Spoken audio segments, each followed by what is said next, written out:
बिस्मिल्लाहिर्रहमानिर्रहीम। अस्सलाम वालेकुम नाज़रीन।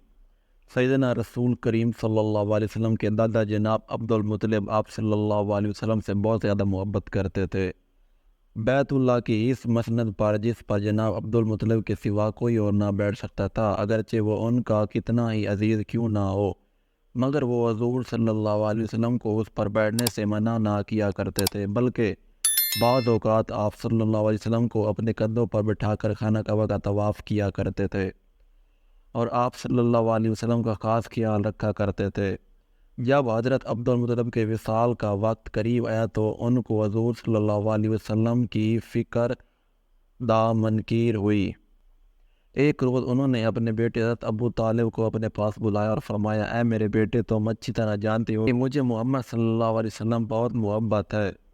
मैंने उनकी परवरिश बड़े प्यार से की है। अब मैं देखना चाहता हूँ कि तुम मेरे हकूक़ की हिफाजत किस मोहब्बत से करते हो और मोहम्मद सल्लल्लाहु अलैहि वसल्लम का किस तरह ख्याल रखते हो। ये सुनकर हज़रत अबू तालिब ने हज़रत अब्दुल मुत्तलिब से कहा, ऐ मेरे अजीज़ वालिद, ये बात मुझे अच्छी तरह मालूम है। मोहम्मद सल्लल्लाहु अलैहि वसल्लम मेरे बेटे हैं, मेरे भाई हज़रत अब्दुल्ला के फ़र्जंद हैं।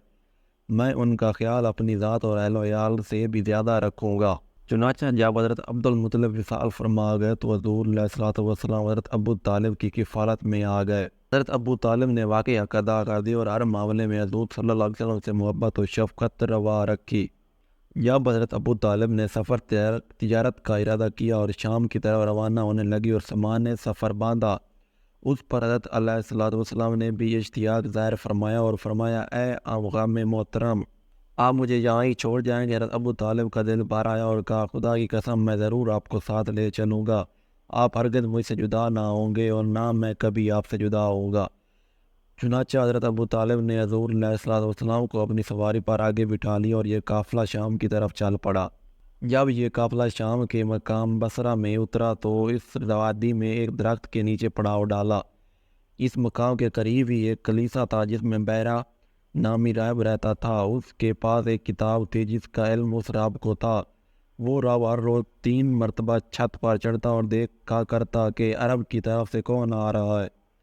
उस दिन उसने देखा कि एक काफ़िला दरख्त के नीचे आराम कर रहा है और बादलों का एक टुकड़ा काफ़िला वालों पर साया किए हुए है। बैरा ने यह देखा तो कलीसा की छत से नीचे उतरा और कहने लगा, खुदा की कसम, ये बादल उस वक्त तक साया अंदाज नहीं हो सकता जब तक उनमें पैगंबर ना हो। उसके बाद उसने बहुत सा खाना पकाने का हुक्म दिया।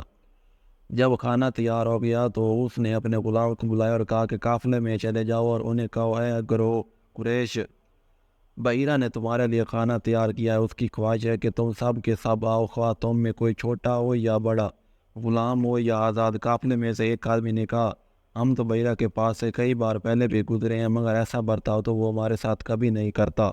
आज कौन सी गैर मामूली बात है। उस पर बहीरा ने कहा, अला भेजा, तुम सच कहते हो। आज मेरा दिल चाहता है कि तुम लोग मेरी दावत कबूल करो और मुझे शर्फ मेहमानी बख्शो, और ये भी याद रखो कि तुम में से कोई शख्स दावत से अलहदा ना रहे।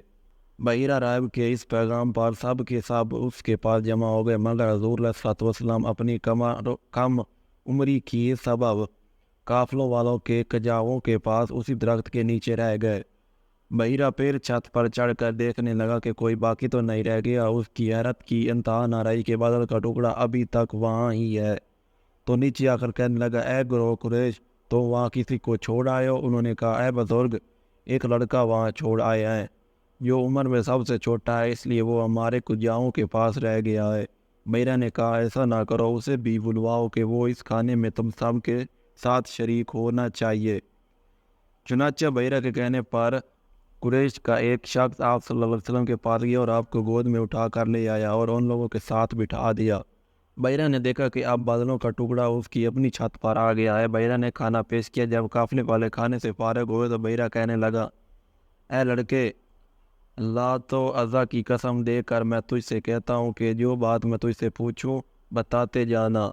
बहीरा ने ऐसा इसलिए आपसे कहा कि उसने आपकी कौम को उन दोनों की कस्में खाते हुए सुना था। बहीरा के इस सवाल पर हमारे प्यारे नबी करीम सल्लल्लाहु अलैहि वसल्लम ने फरमाया, ला तो अज़ा की कसम देकर मुझसे कोई बात ना पूछ, खुदा की कसम मुझे इन दोनों से जितना बुग़्ज़ है और किसी चीज़ से नहीं है।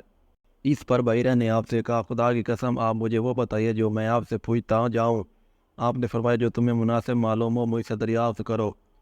چنانچہ بحیرہ نے آپ سے چند سوالات کیے، حضور علیہ الصلوۃ والسلام نے جواب دیا۔ پھر بحیرہ نے آپ کی پشت مبارک دیکھی، دونوں شانوں کے درمیان مہر نبوت موجود تھی۔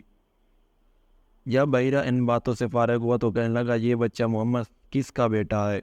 قافلہ والوں نے بتایا، یہ ابو طالب کا بیٹا ہے۔ بحیرہ نے کہا، اس کے ماں باپ زندہ نہیں ہو سکتے، تم سچی سچی بات کرو۔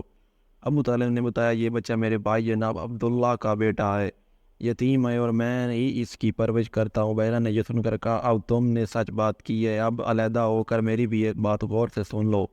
یاد رکھو، یہ بچہ اللہ کا آخری نبی ہے، ان کے کندھوں میں ایک مہر نبوت ہے، یہ وہی فرزند ہے جس کی تعریف و توصیف تورات، زبور اور انجیل میں آئی ہے۔ میں تمہیں وصیت کرتا ہوں کہ یہود و نصارہ سے ان کی خوب حفاظت کرو، تم ان کا خیال رکھنا۔ بحیرہ نے حضور علیہ الصلوۃ والسلام کی مہر نبوت پر بوسہ دیا اور آپ پر ایمان لایا۔ پھر کہنے لگا، اے ابو طالب، تم اپنے بھتیجے کو لے کر اس شہر سے فوراً نکل جاؤ۔ خدا کی قسم، اگر یہود و نصارہ نے انہیں دیکھ لیا اور ان کے بارے میں جو کچھ میں نے جانا ہے انہوں نے یہ بھی جان لیا تو ضرور ان کو نقصان پہنچائیں گے۔ حضرت ابو طالب نے جب یہ تمام باتیں بحیرہ راہب سے سنی تو قافلے کو لے کر شام کے سفر تجارت پر آگے بڑھے اور تھوڑے ہی دنوں بعد واپس مکہ مکرمہ آ گئے۔ ماشاءاللہ، اگر آج کی ویڈیو پسند آئی تو ویڈیو کو لائک کر دیں، چینل کو سبسکرائب کر دیں۔ ملتے ہیں نیکسٹ ویڈیو میں، تب تک کے لیے اللہ حافظ۔